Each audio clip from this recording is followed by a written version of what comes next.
Guys, it's Amy here from Three Girls in a Kiln, and today I wanted to kind of walk you through our process of adding gold to an object.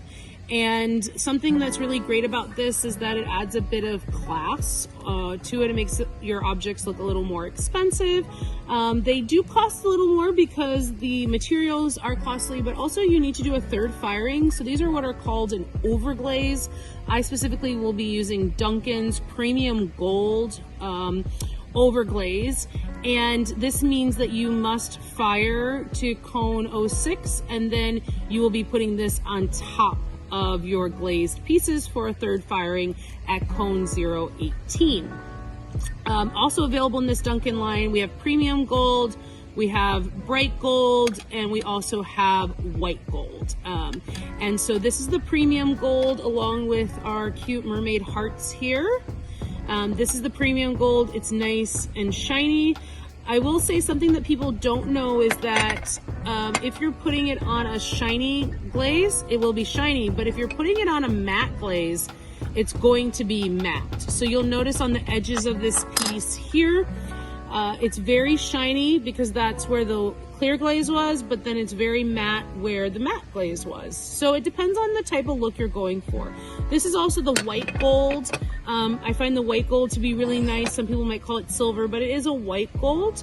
And something to note on these as well is that you're not putting these on handles. You're not putting them with your mouth is going to touch because they are decorative.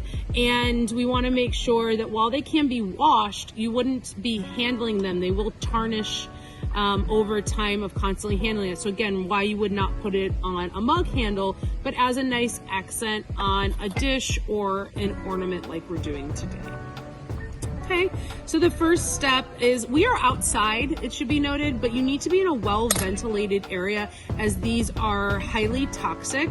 We're going to be using another Duncan product of Essence. This helps clean the brushes, and if you make a mistake, you can use this to clean up a little bit of the dish.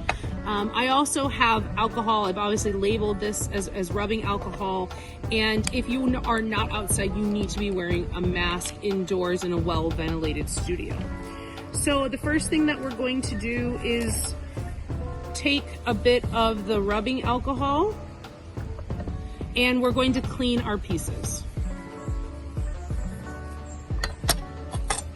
This just gets any impurities or dust after they've been sitting for a while in your studio, or if they've just come out of the kiln, any maybe little dust particles that were in the kiln. Okay. So now I can put that rubbing alcohol away and we don't need that any longer. And then the next thing you should note is that you should be using brand new brushes. So you can see here, brand new, still have the casing on them. You are only going to use these brushes whenever you use the overglazes. They cannot be used for anything else. They need to only be used for the overglazes. So I've got two different size brushes here for my needs.